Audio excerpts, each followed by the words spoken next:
আসসালামু আলাইকুম সুপ্রিয় ষষ্ঠ শ্রেণীর শিক্ষার্থীদেরকে আজকের বাংলা ক্লাসে স্বাগতম।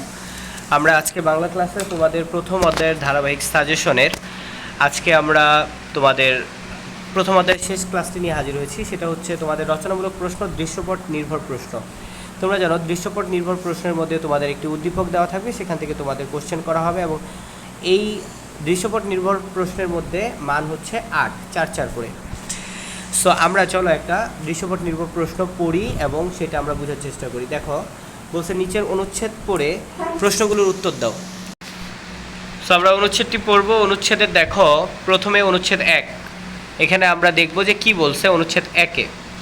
সো এখানে বলছে যে মিতুর ছোট বোন ঋতুর বয়স 5 বছর, সবাই ওকে খুব আদর করে। একদিন ঋতু তার দাদাকে তুমি বলে সম্বোধন করলে মিতু ছোট বোনকে বলে, দেখো এখান থেকে যে দাদাকে তুমি আপনি উভয়ই সম্বোধন করা যায়, তবে সাধারণত গুরুত্ব ও অপরিচিত জনকে আপনি বলে সম্বোধন করতে হয়। এবার দ্বিতীয় অনুচ্ছেদ পড়ি। জাবের স্কুলে যাওয়ার পথে হঠাৎ শুনতে পায় কারা যেন আগুন আগুন বলে চিৎকার করছে। সে দৌড়ে ঘটনাস্থলে গিয়ে দেখে একটি বাড়িতে দাও দাও করে আগুন জ্বলছে। সবাই পানি এনে আগুন নেভানোর চেষ্টা করলে আগুন নিয়ন্ত্রণের বাইরে। জাবের খাতায় লেখা ফায়ার সার্ভিসের নম্বরে যোগাযোগ করে আগুন লাগার খবর জানায়। কিছুক্ষণ পরই ফায়ার সার্ভিসের লোকজন এসে আগুন নিয়ন্ত্রণে আনে। এখন দেখো এখানে এটার উপর ভিত্তি করে একটা প্রশ্ন, ভাষার মর্যাদা প্রকাশে অনুচ্ছেদ 1-এর মতো তুমি কাদের কি বলে সম্বোধন করো তার একটি তালিকা তৈরি করো। এটা 4 নম্বর। আর খতে দেখো বলছে অনুচ্ছেদ 2-এর মতো তোমার চারপাশে ঘটা 4টি জরুরি পরিস্থিতি এবং তাতে কার সঙ্গে যোগাযোগ করবে তা ছকে লেখো। সো আমরা ফার্স্টে ছকে লিখি যে কি বলি। দেখো এখানে আমরা লিখতে পারি, আমাদের প্রথমটায় আমরা জানি যে তুমি, তোমরা, তোমাকে, তোমরা, তোমাদের। এটা আমরা বলি হচ্ছে ছোট ভাই বোন, মা বাবা, দাদা দাদি, নানা নানি, বন্ধু, সমবয়সী, বয়সে ছোট তাদের।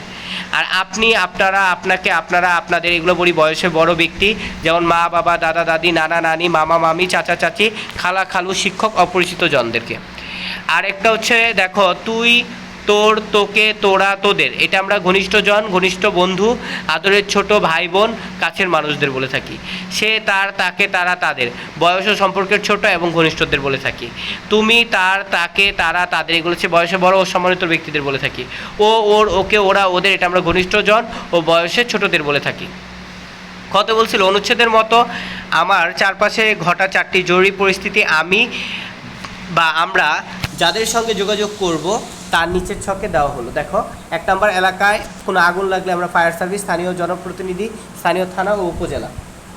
তারপর হচ্ছে খেলার মাঠ যদি হয় সেক্ষেত্রে খেলার মাঠের ক্ষেত্রে আমরা কি করব, বিদ্যালয় বা খেলার মাঠে এক বন্ধু হঠাৎ অসুস্থ হয়ে গেলে বিদ্যালয় বা আশেপাশের স্বাস্থ্যকেন্দ্র, উপজেলা স্বাস্থ্য কমপ্লেক্স, নিকটস্থ ফার্মেসি, স্থানীয় চিকিৎসক, অসুস্থ বন্ধুবান্ধবের মা বাবা।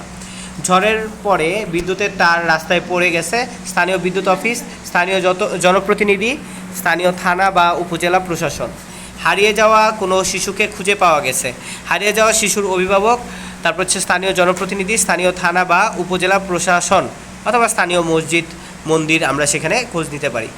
সো এই ছিল আমাদের ষষ্ঠ শ্রেণীর জন্য প্রথম অধ্যায়ের উপর বেস করে একটি প্রেক্ষাপটমূলক প্রশ্নের নমুনা, যেই অনুরূপ তোমাদের পরীক্ষায় আসতে পারে। আশা করি ক্লাসটি তোমরা বুঝতে পেরেছো। নেক্সট ক্লাসের আমন্ত্রণ জানিয়ে শেষ করছি। আল্লাহ হাফেজ।